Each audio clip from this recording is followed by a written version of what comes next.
আসসালামু আলাইকুম। কেমন আছেন? শুরুতে জানাই বৈশাখীর শুভেচ্ছা। প্রিয় দর্শক, দেখতে পাচ্ছেন কতগুলো পাঞ্জাবি। প্রথমে আমি পাঞ্জাবি স্টেনসিল দিয়ে ড্রয়িং করেছি। কিভাবে ড্রয়িং করেছি দেখতেই পাচ্ছেন, মানে টেক্সচার দিয়েছি। পাঞ্জাবির নিচে একটা প্লাস্টিকের বোর্ড দিয়েছি, সেখানে আমি বড় ব্রাশ দিয়ে আস্তে আস্তে হোয়াইট পেস্ট লাগিয়ে নিচ্ছি। আল্লাহর রহমতে আমি 24টা পাঞ্জাবির অর্ডার পেয়েছি। প্রতিটা পাঞ্জাবিতে পেন্সিল দিয়ে ড্রয়িং করা বেশ কঠিন, তাই আমি হোয়াইট পেস্ট দিয়ে টেক্সচার করে দিচ্ছি। সাদা সাদা হয়ে থাকবে, তার উপর আমি ড্রয়িং করব। দেখতে পাচ্ছেন খুব বেশি হোয়াইট পেস্ট দেইনি, শুধু একটু বুঝতে পারলেই হলো, যাতে সবগুলো একই রকম হয় পাঞ্জাবি। আর যে অবশিষ্ট লেগে আছে বোর্ডের মধ্যে, সেটা মুছে দিয়ে বারবার আমাকে হোয়াইট পেস্ট লাগাতে হবে, টেক্সচার করতে হবে। দেখতে পাচ্ছেন সবগুলো পাঞ্জাবি আগে আমি টেক্সচার করে নিয়েছি। তারপর পেপার এভাবে কানিগজ করে কেটে পাঞ্জাবির ভিতর লাগিয়ে দিচ্ছি। কান দিয়ে এক সাইডে বাঁকা থাকে, সেখানে সেট করা বেশ মুশকিল হয়, তাই আমি সবগুলো কেটে নিয়েছি। প্রথমে আমি বটল গ্রিন কালার করছি। সবগুলো একই রকমভাবে আগে একটা একটা করে কালার করে যাব। সব পাঞ্জাবিতেই কিন্তু আমি আগে সবুজ দিয়ে নিব।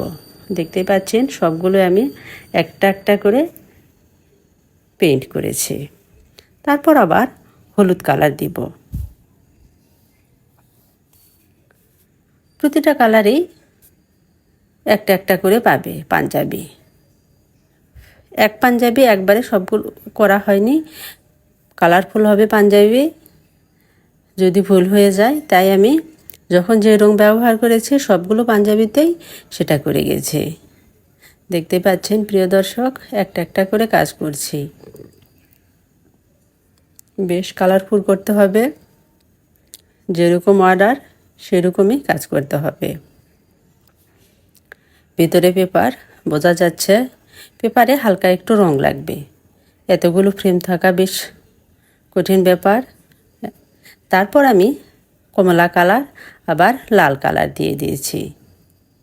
প্রিয় দর্শক, আমি ক্যালিওগ্রাফি বলেছিলাম, সেটা আমার কাজ। দেখতে পাচ্ছেন বিভিন্ন রকম ক্যালিওগ্রাফি। আমি কিন্তু কিছুদিন পর থেকে ক্যালিওগ্রাফি আপনাদের দেখাবো। এরপর দিয়েছি আমি গোলাপি কালার, তারপর দিচ্ছি নীল কালার। করতে আমার বেশ সময় লেগেছে।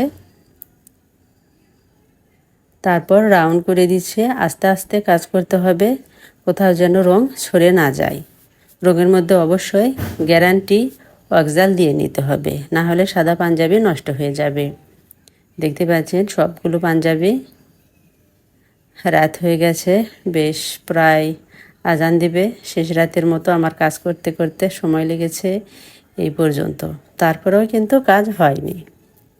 এখন আমি আবার সকালের জন্য রেখে দিলাম। প্রিয় দর্শক, সকালে উঠে আবারও সোনালি কালার দিয়ে দিচ্ছি, সোনালি আফসন। সোনালি আফসন দেওয়ার পর আবার আয়রন করতে হবে। রোদে দিতে পারলে ভালো, কিন্তু আমার বেশ তাড়াহুড়ো, কাজ করতে অনেক সময় লেগেছে। মানি বিগেস্টস মানি, ধনে ধন বৃদ্ধি পায়। প্রিয় দর্শক, এটা যে পাঞ্জাবি দেখতে পাচ্ছেন, ওই পাঞ্জাবি আমাকে কাজ করতে বলেছে কালারফুলভাবে। আমার সবগুলো পাঞ্জাবি হয়ে গেছে। আর যে লোকটাকে দেখতে পাচ্ছেন, এটা হলো আমার ওস্তাদ। আমি তার কাছেই পাঞ্জাবির অর্ডার দিয়ে দিলাম। টাঙ্গাইল তিজা আলী কমপ্লেক্সের 2য় তলায়। সবগুলো কাজ আমি তার কাছে বুঝিয়ে দিলাম। প্রিয় দর্শক, আমার পাঞ্জাবি কেমন হয়েছে অবশ্যই কমেন্টের মাধ্যমে জানাবেন, আর শেয়ার করতে ভুলবেন না। Thank you for watching.